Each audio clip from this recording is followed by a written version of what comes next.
Gold trusted gold buyers మీరు తాకట్టు పెట్టిన బంగారాన్ని విడిపించి ఈ రోజు ఉన్న మార్కెట్ ధరకు కొనబడను. అన్నమయ్య జిల్లా గుడిసవారిపల్లి వద్ద జరిగిన జయప్రకాష్ రెడ్డి అనే 20 ఏళ్ల యువకుడి హత్య కేసును పోలీసులు ఛేదించారు. అయితే ఇన్వెస్టిగేషన్లో షాకింగ్ ఫ్యాక్ట్స్ ఏంటంటే ఆ యువకుడిని సుపారీ ఇచ్చి మరీ సుపారీ గ్యాంగ్తో హత్య చేయించింది కన్న తల్లే అని తెలుసుకోవడం విస్తుపోయే నిజాలు. ఎందుకంటే ఆ అబ్బాయి ఓ ప్రైవేట్ ఇంజనీరింగ్ కాలేజ్లో MBA సెకండ్ ఇయర్ చదువుతున్నాడు. వ్యసనాలకు అలవాటు పడిపోయాడు. బాగా మద్యానికి ఎడిక్ట్ అయిపోవడం వల్ల ఆ తల్లి ఆ కొడుకుని అడ్డు తొలగించుకోవాలి అనుకుంది. అందుకోసం తన వ్యవసాయ పొలంలో పనిచేస్తున్నటువంటి ఓ వ్యక్తితో ఒప్పందం కుదుర్చుకుంది. సుపారీ ఇచ్చేందుకు 6 లక్షల రూపాయలు సుపారీ ఇచ్చి కన్న కొడుకుని హత్య చేయించేందుకు ఆమె బేరం కుదుర్చుకుంది. అడ్వాన్స్గా 50,000 ఇచ్చిందట. పని అయిపోయిన తర్వాత అంటే తన కొడుకును హత్య చేసిన తర్వాత మిగతా అమౌంట్ ఇచ్చేందుకు కూడా ఆమె ఒప్పందం కుదుర్చుకున్నట్టు తెలుస్తోంది. దీనికి సంబంధించి పోలీసులు పూర్తి వివరాలు కూడా వెల్లడించారు. ఈ కేసు ఫస్ట్ ఎంత దారుణంగా ఒక యువకుడు హత్యకు గురి కావటం వెనుక ఏం కారణాలు అయ్యుంటాయి అని అన్ని కోణాల్లో దర్యాప్తు చేసిన పోలీసులకు ఆఖరికి ఓ యువకుడు దొరికాడు. ఆ యువకుడు సుపారీ డబ్బులు తీసుకొని మేము హత్యకు ముందుకొచ్చాం, ఇది చేయించింది కన్న తల్లి అని చెప్పేటప్పటికి మొత్తం ఈ కేసులో ఇప్పటికీ 8 మంది వరకు అరెస్ట్ చేశారు పోలీసులు. అన్నమయ్య జిల్లా గుడిసవారిపల్లిలో యువకుడు హత్య కేసుకు సంబంధించి కేసులో తల్లితో సహా 8 మంది నిందితులను కొత్తకోట పోలీసులు అరెస్టు చేశారు. 7వ తేదీన గొల్లపల్లి వద్ద జయప్రకాష్ రెడ్డి 20 ఏళ్ల వయసు ఉన్నటువంటి యువకుడు హత్యకు గురయ్యాడు. జయప్రకాష్ రెడ్డిని హత్య చేయించింది కన్న తల్లే అని కొత్తకోట సిఐ గోపాల్ రెడ్డి వెల్లడించారు. వ్యవసాయ పొలంలో పనిచేస్తున్నటువంటి మహేష్ అనే యువకుడితో సుపారీకి ఒప్పందం కుదుర్చుకుంది ఆ తల్లి. హత్య చేయించడానికి సుపారీ గ్యాంగ్తో 6 లక్షలకు బేరం కుదుర్చుకుంది శ్యామలమ్మ. అడ్వాన్స్ రూపంలో ముందుగా 50,000 రూపాయలు ఇచ్చింది. నిందితులకు ఇచ్చిన శ్యామలమ్మ మిగతా డబ్బులు హత్య చేసిన తర్వాత ఇస్తానని ఒప్పందం పెట్టుకుంది. ప్రైవేట్ ఇంజనీరింగ్ కాలేజ్లో MBA సెకండ్ ఇయర్ చదువుతూ కాలేజ్ మానేసి జులైగా తిరుగుతున్నాడు కొడుకు. మద్యానికి బానిసైపోయాడు జయప్రకాష్ రెడ్డి. హత్యకు పాల్పడినటువంటి యువకులందరూ కూడా 25 సంవత్సరాల లోపు ఉన్నవారని కొత్తకోట పోలీసులు వెల్లడించారు. హత్యకు ఉపయోగించినటువంటి బేస్బాల్ స్టిక్, 2 2 వీలర్స్ని, ఒక బొలెరో వెహికల్ని కూడా స్వాధీనం చేసుకున్నారు. తల్లితో సహా 8 మంది నిందితులను కూడా కోర్టులో హాజరుపరుస్తున్నట్లు కూడా కొత్తకోట పోలీసులు మీడియాకు వెల్లడించారు. యువత పక్కదోవ పడటం వల్ల ఎన్ని అనర్థాలకు కారణమవుతుందంటే కొన్ని సందర్భాల్లో తాగడానికి డబ్బులు ఇవ్వలేదని కన్న తల్లిని కొట్టేస్తున్నారు, బయటికి ఇచ్చేస్తున్నారు. తల్లిదండ్రులను చంపేందుకు కూడా వెనకడుగు వేయటం లేదు. ఎంత బాధాకరమైన విషయం. అసలు పిల్లలు తల్లిదండ్రుల మధ్య ఆ ప్రేమ కావచ్చు, పేగు బంధం ఒకప్పుడు అన్ని పాజిటివ్గా చెప్పుకునే వాళ్ళం. ఈ మధ్యకాలంలో క్రైమ్ రేట్లో చూస్తే ఎక్కువ శాతం కుటుంబ వ్యవహారాలు, కుటుంబ తగాదాలు, పిల్లల్ని తల్లులు చంపేయడం, తండ్రులు చంపేయడం, అలాగనే పిల్లలు వచ్చి కన్న తల్లిదండ్రుల్ని కడతేర్చడం, ఇలాంటివి ఎక్కువగా చూస్తూ ఉంటే గుండె తరుక్కుపోతోంది. భయభ్రాంతులకు గురి అవుతున్నటువంటి అంశాలు ఇవి. ఎందుకంటే అసలు ఊహించడానికి కూడా ఎంత కష్టంగా ఉంది.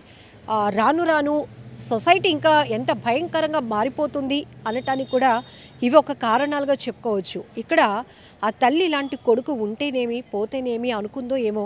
మరి ఆ కొడుకు నుంచి ఆమె ఎంత ఇబ్బందులు ఎదుర్కొంటుందో, ఎంత మానసిక క్షోభ ఎదుర్కొంటుందో. బాగా చదివిద్దాము, MBA చదివిస్తున్నారు ప్రైవేట్ కాలేజ్లో, వీళ్ళు వ్యవసాయం చేసుకుంటూ కష్టపడి మొత్తం కాయా కష్టం అంతా కలిసి కొడుకుని బాగా చదివించుకుంటే వాడేదో స్థిరపడతాడు, మనల్ని చూసుకుంటాడు అనే ఆలోచన ఆ తల్లిదై ఉంటుంది. కానీ అనుకున్నట్టుగా కాకుండా కొడుకు తప్పుదోవ పట్టడాన్ని భరించలేకపోయింది. కాలేజీ మానేయటం, జులైగా తిరగటం, మద్యానికి బానిస అయిపోయి డబ్బుల కోసం వేధించటం, ఇవన్నీ కూడా తట్టుకోలేకపోయింది. ఆ పొలంలోనే పనిచేస్తున్నటువంటి మహేష్ అనే ఒక వ్యక్తితో మొత్తం సమస్యలని చెప్పుకున్నట్టుంది. ఎలాగైనా ఈడు ఉంటేనేమిరా, పోతేనేంటి, ఈయన్ని చంపించేయడానికి ఏదైనా ప్లాను అనుకుంటూ ఆ వ్యక్తితో సుపారీ గ్యాంగ్ సుపారీ ఇచ్చి హత్య చేయించేందుకు ఆ తల్లి శ్యామలమ్మ మాట్లాడుకోవటం, ఒప్పందం కుదుర్చుకోవటం, ముందుగా 50,000 ఇవ్వటం, హత్య అయిపోయిన తర్వాత మిగతా డబ్బులు ఇస్తాననటం, ఇవన్నీ ఎంత బాధాకరంగా ఉన్నాయి. వినటానికి మాత్రం చాలా బాధేస్తోంది. ఏం చెప్పాలి ఈ ఘటనల గురించి, అసలు ఏం చెప్పాలో కూడా అర్థం కావటం లేదు. చాలా ప్రాంతాల్లో మీరు చూస్తున్నారు, జిల్లాలు పక్కన పెడితే ఎక్కడ ఈ ఘటనలు జరుగుతున్నాయి అనేది పక్కన పెడితే అసలు పిల్లలు తల్లిదండ్రుల మధ్య ఎందుకు ఇంత గ్యాప్ పెరుగుతోంది? ఎవరిని అర్థం చేసుకోలేకపోతున్నారు? ఎందుకు ఈ చెడు వ్యసనాలు? అసలు కన్న తర్వాత నుంచి మీరు ఈ స్థాయికి వచ్చే వరకు వాళ్ళు ఎన్ని సాక్రిఫైస్ చేస్తుంటారు, ఎన్ని త్యాగాలు చేస్తుంటారో, ఎంత కష్టపడుతున్నారో, వాళ్ళ ఇష్టాలు కూడా ఎన్ని వదులుకొని ఉండుంటారు. ఇవన్నీ పిల్లల కింద అర్థం కావటం లేదు. అలాగే పిల్లలకు కూడా తల్లిదండ్రులు చెప్పే స్టేజ్ కూడా పోయింది. అతి గారాబమో, కష్టం తెలియకుండా పిల్లల్ని పెంచాలనే ఆలోచనో తెలియదు. కానీ అసలు ఒక వస్తువు కొనివ్వాలి అంటే దానికి ఎంత ఖర్చు అవుతుంది, ఆ డబ్బులు కావాలంటే మీరు ఎన్ని రోజులు కష్టపడాలి, ఇవన్నీ కూడా మనం చెప్పలేకపోతున్నాం. ఇది జనరల్గానే మనం అందరం మాట్లాడుకోవాల్సినటువంటి విషయం. కానీ ఇవేమీ తెలియకపోవడం వల్ల ఒక పెయిన్, ఒక కష్టం, ఓపిక, పేషెన్సీ ఇవేమీ తెలియటం లేదు. అసలు ఫ్యూచర్ అనే దానిపైన ఒక జాగ్రత్త కానీ, ఒక అవగాహన కానీ, ఆలోచన కానీ లేకపోవడం వల్ల కూడా లైఫ్ని చాలా ఈజీగా తీసుకుంటున్నారు. నేటి టీనేజర్స్ని చూస్తే చిన్న కారణాలతో అబద్ధం చెప్పాను, నేను ఎగ్జామ్స్ రాయకుండా పాస్ అయిపోయానని అమ్మా నాన్నలకు చెప్పాను, ఈ అబద్ధం వాళ్ళు జీర్ణించుకోలేరు అంటూ సూసైడ్ నోట్ రాసి ఒక కుర్రాడు చనిపోయాడు. బైక్ కొనివ్వలేదని మరొక అబ్బాయి ఆత్మహత్య చేసుకోవడం, ఐఫోన్ కొనివ్వలేదని ఇంకెందుకు మా అమ్మ నాన్న ఈ మాత్రం కూడా కొనివ్వకపోతే అని ఇంకొకడు ఆత్మహత్య చేసుకోవడం. ఏంటిది? ఒక ప్రాణం విలువ ఎలాంటిదో ఒక్కసారి హాస్పిటల్కి వెళ్ళి చూస్తే అర్థమవుతోంది. ప్రాణాల కోసం అంటే ఊపిరిని కాపాడుకోవడం కోసం పరితపించిపోతున్న వాళ్ళని చూస్తే ప్రాణం విలువేంటో అర్థమవుతోంది. లక్షలు పోగు చేసుకుని ఆరోగ్యం బాగు చేసుకోవాలి, కుటుంబం కోసం మనం బతకాలి అని ఆరాట పడే వాళ్ళని చూస్తే లైఫ్ ఏంటో అర్థమవుతోంది. కానీ ఇవేమీ అర్థం కాకుండానే పెరుగుతున్నాం కాబట్టి ఇవేమి తెలుసుకోవట్లేదు. నేటి యూత్ మరీ దారుణంగా తయారవుతున్నారు.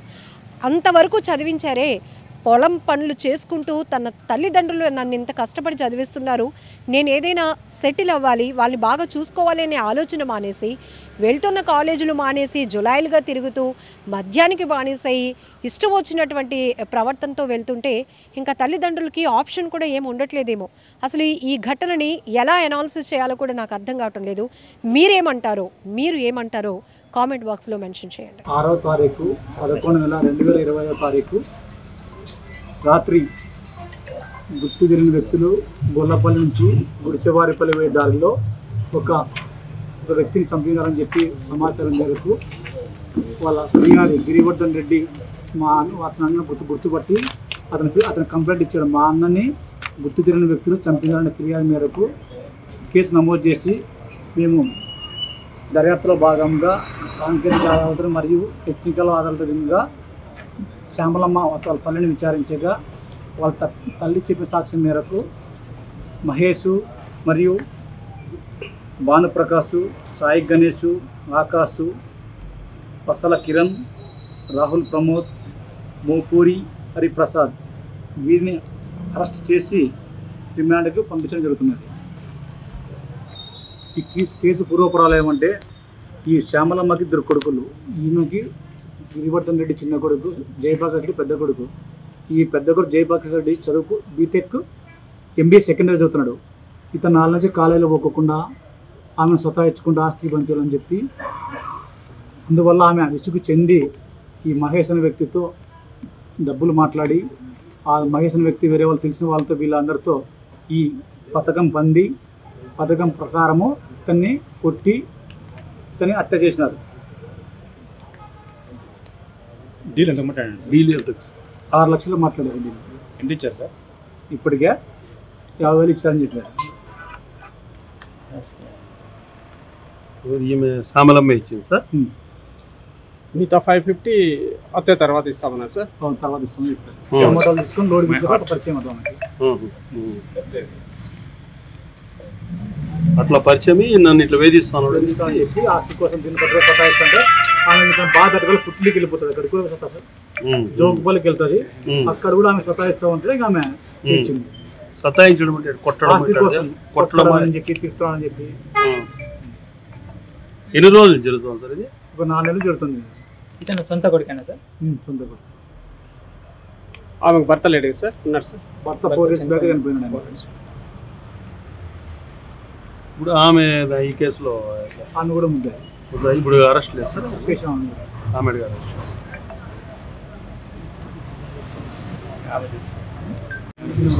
7+1 శ్యామలమ్మతో కలిపి 7+1